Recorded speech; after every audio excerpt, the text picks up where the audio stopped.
Watch more clips, still Vivid Sunset Glow colour check. I think this is the, I don't know, it's a toss up between this one and, as I said, I think Warm Glowing Nightscape when there's no sun is better than Vivid Sunset Glow when there's no sun and it's middle of the year sort of thing. And I don't think we've really done that justice up there. Up there. Yeah, up there. Where I think the kids play. Well, if I was a kid back in the, you know, I don't know, they were on the bloody Xboxes these days. Have you seen their bloody legs? They all have this characteristic Xbox type legs. They're like, I know, a bit like Pinocchio legs, you know, sort of a bit straight up and down. You know, no actual muscle definition to it, you know, shape, not definition but shape, you know. It's all peg legs sort of thing, you know. I don't know if I'm making myself clear, but once you've seen kids stuff today on the Xbox, you'll know, oh, I know what he means, yeah, that. But, yeah. So we were here last year and we stuffed some setting up or something, and if you want to go back to the old clips. But now, hopefully, it'll be a simple case of getting back to the car. And yeah, there we go, there's the old telegraphers. That's probably television that we rapidly rushed past the other day when it was raining. Didn't take in too many visitors. Afraid to get spotlets on the camera. Spotlets on the camera. Okay, so basically over there is where we went. Oh, okay, so basically that, what we think is the Children's Fort, is really the corner end of the hill that, I don't know, maybe we just haven't explored it properly. So I think it's going to have to wait until next year if I'm still here, because our focus will be rapidly moving now over to the Auriculata Hookii, or Auriculata peltata foliosa hookii complex. So we'll be going back out to Kaipo and places like Kaipo, and also going to new places that I haven't taken you to before. One that I've sort of partially surveyed on the Google Maps sort of thing, and yeah, I think we're going to get it right this time. And a new dam apparently, so that might be worth waiting for, because so far we haven't found any pigs around the dam, but it may be different this time. Okay, back to our usual thing. And back to the car. We can, oh well, it's a good day's exercise, put it that way, you know. You can't just stick to the old bloody weeds in the pot all the time. That's all you bloody well do, Richard. Those bloody weeds. Yeah, well, you got to do that, fellas. It's the old scientific method. You got to put it on firm foundations first. Yeah, maybe it's easier to go this way, sideways. Might pick up a few new weeds, but I think we picked up one or two new ones today, and I've also got that one in the garden I've got a photograph.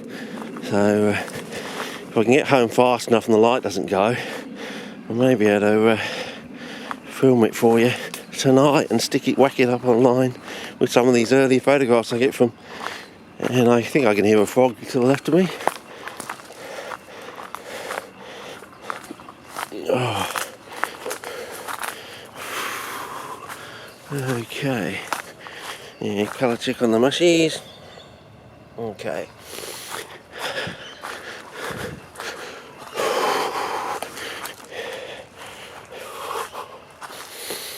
Okay, I'm assuming that's spray, fellas, but maybe not, because I found something like this in New Zealand. How come? That is very strange, fellas. You know, I thought it might be a weed spray or something, but maybe not. Because suddenly, I don't know what it is, but for years and years and years, sphagnum used to be green. It could be spray, fellas. You know, but that's too small, I mean, isn't it? Oh, maybe it is. Maybe it's for the blackberry. But that doesn't look accurate. If they're so accurate for there, I mean, but surely it'd be all over the place. Nah. I think it is spray, fellas, but I don't know, I'm in two minds now. Because I said I got those photographs from New Zealand from 2011, and suddenly there was these patches. It looked like some animal had taken a leak or something, you know. No, not the plant, but you know, taking a piss in the wild sort of thing. Wherever it's peed on the moss, it lost its green colour and gone to this like magenta colour. That's more red, isn't it, than magenta, but it'd be worth keeping an eye on, fellas. You know.